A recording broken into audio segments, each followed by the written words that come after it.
Hello everyone, চলে এসেছি একটা নিউ ব্লগ লেখার। এটা হচ্ছে সন্ধেবেলার করছি, কারণ রাত্রিবেলা রুটি তরকারির সাথে খেতে হবে তাই। তো এটা হচ্ছে ফুলকপি আলুর কষা করব। তার জন্য কড়াইতে দুটো টমেটো, আদা, জিরে, ধনে, লঙ্কার গুঁড়ো দিয়ে সব কিছু দিয়ে পেস্ট করে সেটাকে কষানো হয়ে গেছে। তারপরে দিলাম সেদ্ধ করা ফুলকপি আর আলু ভাজা। একটু সেদ্ধ করে নিয়েছিলাম, কারণ কষা করতে গেলে একটু সেদ্ধ করা থাকলে বেশ তাড়াতাড়ি হয়ে যায় কষাটা, আর বেশ মাখা মাখা হয়, নাহলে তো সেরকমভাবে হয় না, ঝোল ঝোল মতন হয়ে যায়। তো এটাই আমি এভাবেই করি, ফুলকপি আলুর কষাটা এভাবে তৈরি করা হয়। তো একটু নাড়িয়ে চাড়িয়ে খানিকক্ষণ রাখার পরেই ব্যাস রেডি হয়ে যাবে আমার রাত্রের তরকারি, ফুলকপি আলু কষা রেডি রুটি দিয়ে খাওয়ার জন্য।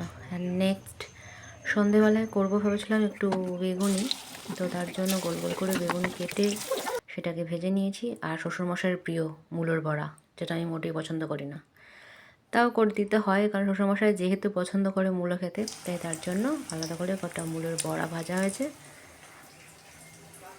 দেন সব রেডি। আর এই পর্যন্ত আমার মিনি ব্লগটা কেমন লাগলো বলো সবাই।